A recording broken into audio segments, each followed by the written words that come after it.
Bonjour à toutes et à tous. Alors, une question simple pour commencer, qui fait la loi? Le roi ou le prêtre? Le président ou l'imam? C'est une question qui traverse absolument toute l'histoire. Aujourd'hui, on va plonger ensemble au cœur des relations, souvent explosives, entre le pouvoir politique et le pouvoir religieux. Préparez-vous, parce que c'est une histoire pleine de rebondissements qui façonne encore notre monde et bien sûr, les grandes questions du bac. La question qui va donc nous guider tout au long de cette analyse, c'est celle-ci. Entre l'État et la religion, est-ce plutôt une alliance ou une confrontation? Pour tenter d'y répondre, on va voyager dans le temps et dans l'espace pour voir comment cet équilibre, souvent sur le fil du rasoir, a été négocié et parfois, on va le voir, dans la douleur. Alors, voilà notre programme. Premièrement, on va poser les bases. Quels sont les grands modèles de relations État-religion? Ensuite, on fera un petit flashback historique sur un événement qui a vraiment tout changé. Après ça, on fera un zoom sur aujourd'hui. C'est quoi au juste la laïcité en France et ailleurs? Et pour finir, une fiche express pour bien préparer vos révisions du bac. Allez, c'est parti. Première étape, donc, cet équilibre fragile. Pour bien comprendre, il faut imaginer un spectre. D'un côté, on a une fusion totale, complète, entre le politique et le religieux, et à l'autre bout, une séparation très nette. Évidemment, entre les deux, il y a une infinité de nuances. C'est ça qu'on va commencer à explorer. Regardons justement les deux extrêmes. D'un côté, on a la théocratie. Là, c'est simple, le chef religieux est aussi le chef de l'État. Les lois divines deviennent, ni plus ni moins, les lois des hommes. L'Iran est un bon exemple de ça.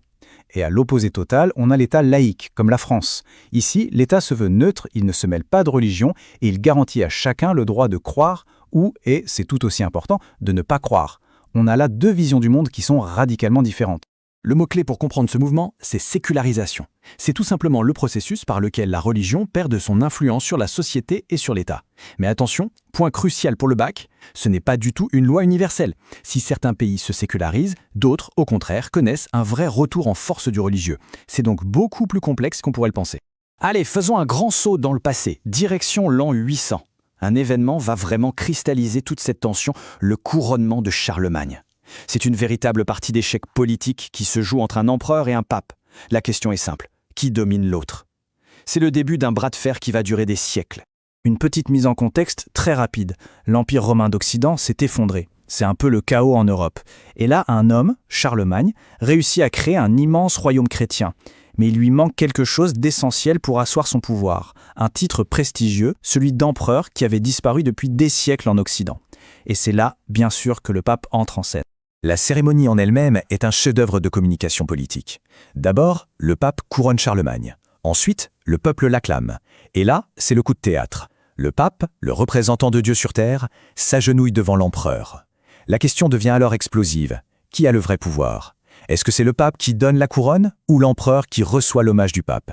C'est le débat qui va structurer toute l'histoire de l'Europe. C'est vraiment l'exemple parfait de cette ambiguïté fondamentale. Retour vers le futur, on arrive à notre époque. La sécularisation a progressivement donné naissance à la laïcité. Mais attention, c'est vraiment l'erreur à ne surtout pas commettre au bac. Il n'y a pas une seule laïcité, mais bien des laïcités. On va en décortiquer 3 pour bien voir à quel point les modèles peuvent être différents. On est là au cœur du sujet. En France, c'est une séparation stricte. La religion est une affaire privée, l'État est neutre. En Turquie, historiquement, c'était plutôt l'inverse. Un État qui contrôle la religion, en particulier l'islam sunnite.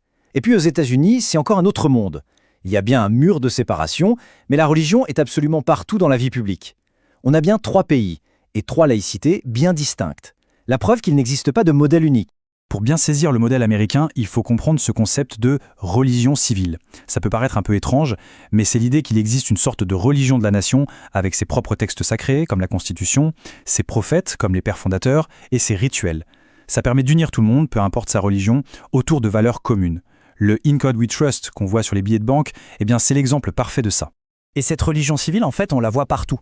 Dans le serment d'allégeance au drapeau, avec la mention « Une nation sous l'autorité de Dieu », les présidents qui prêtent serment sur la Bible, des fêtes nationales comme Thanksgiving, ou même des lieux de pèlerinage comme les grands cimetières militaires. C'est tout le paradoxe américain, un État qui est officiellement laïque, mais une nation profondément imprégnée de religiosité.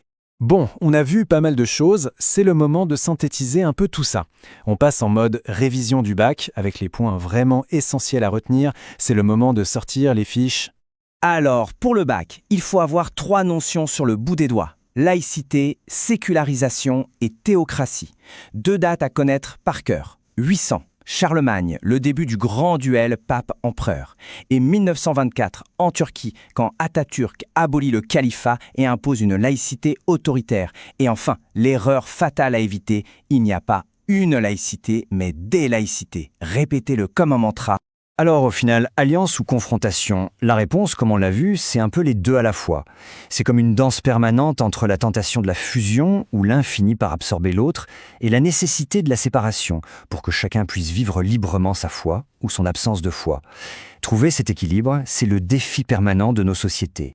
On peut se quitter avec une dernière question, une question pour aujourd'hui. On a longtemps cru que le monde allait devenir de moins en moins religieux. Mais il suffit de regarder l'actualité, la religion est partout. Alors ce grand retour du religieux, est-ce que ce n'est pas finalement le grand enjeu géopolitique du XXIe siècle? Voilà de quoi réfléchir. Merci d'avoir suivi cette analyse et bonne révision.